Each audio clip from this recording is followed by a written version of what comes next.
Well, I saw Top Gun for the first time when I was a college sophomore, so I was late to the game. As Glenn says, I was a late bloomer with no hair on my chest.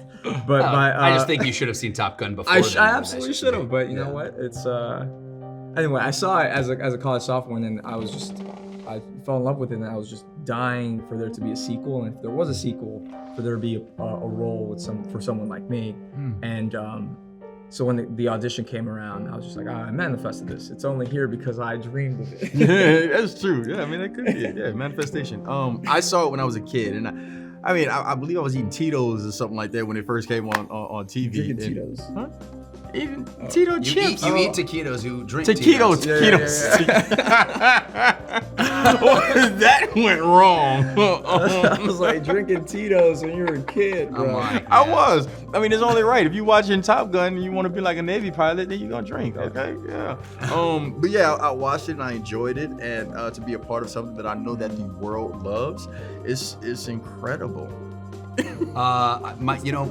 It's interesting because I literally remember the moment that my dad showed me the original Top Gun, and I liken it to like the way that he wanted to play catch for the first time, where it's like, like when a dad's like, there's a baseball and a glove, like, let's do this, buddy. And he literally handed me the Top Gun DVD and was just like, no, it was a VHS at the time, and he was like, hey, we're gonna watch Top Gun together. And I'm like, okay, this guy finds this very important. This is a big moment for my dad. So, Dad. Yeah, so I'm like, okay, we'll sit down. And I think the special part is the reason he found it so special is he holds this movie with such a special place in his heart, right? And he would look over at me at certain moments to see how I was reacting, being like, oh my God, this is like great, right? And he wants you to love it. And I feel like that's what this, like Top Gun Maverick is to people.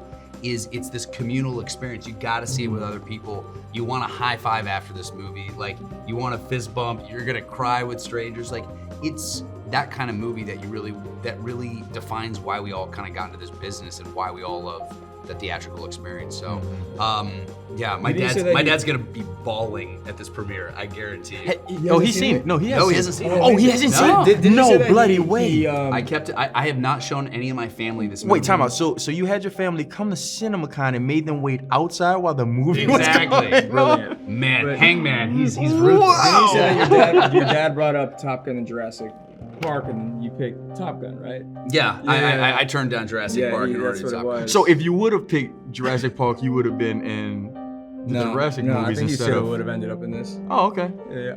Well, fanboy's he's a fanboy of all things Navy. He's a fanboy of Maverick. He's a fanboy of the history of aviation. He's also in the And backseat, he's rubbing in the backseat. feedback Yeah. on the shoulders. I'm making he flies sure that well. he's. Well, they say that the weapon system operator is the brains of the jet, and granted, for the most, I can't really diss you on that because you're in the single seater. So yeah, I can only diss Payback with that, or Phoenix. But we're the smartest people in the entire like always in the room. Yeah, I can't even put a sentence together on that. I think what's really cool is the thing that we learned very quickly when we went to Fallon, which is the home of Top Gun. There's this thing called a call sign review board, in which all of you, or your peers, your fellow aviators, give you your call sign. You do not choose a cool call sign that you're like, this is awesome. It's given to you, usually by you screwing up or doing a story that does not make you look great. So that's what this camaraderie, this I don't know. I feel like that's what defines the Navy. Is it's all about fun, and we're all in this together, and there's a community that's really hard to describe. Yeah.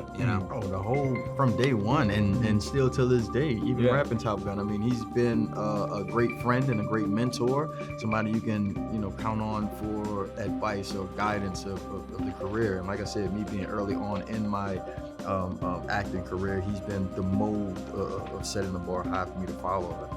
I'm thankful for it. Yeah, I think across the board, the entire cast is just these amazing stories of how he's been there for us. Not the moment that the movie wrapped, it didn't end there, and it continued throughout things, other projects, other like whatever ambitions we had of excellence. Whenever you tell him, hey Tom, I'm trying to do this, he's like, all right, do it the best you can, and if you have any questions or need any help, I'm here. And a lot of people say that just as lip service, but Tom's actually been there every single time we've called or sent a text or anything. He's always genuinely there. So it's that genuineness comes through, and it also like drives you to be like, oh shit, like Tom is backing me up with anything, so like, let's go. And Yeah. Glen. Yeah, you know, I think that's what makes him different. What makes him special is like Tom hasn't lost a bit of he understands where we are. He remembers being where we are in these chairs and looking up and going, what's possible? You know, where can this go? Yeah. And I also think he never felt like he wasn't in the trenches with us. If we flew 2 flights a day, he would fly 3. You know, if he had to do the water, the helo dunker, he had to do Everything. all the things that we had to do, and even more so. So it's not like you have a movie star that's leaving you out to dry. This guy was in, you know, lockstep with us every bit of the way, and it's a rare kind of thing to go. We're not just protected on camera; we're protected behind the camera. He's just a true wingman in every way.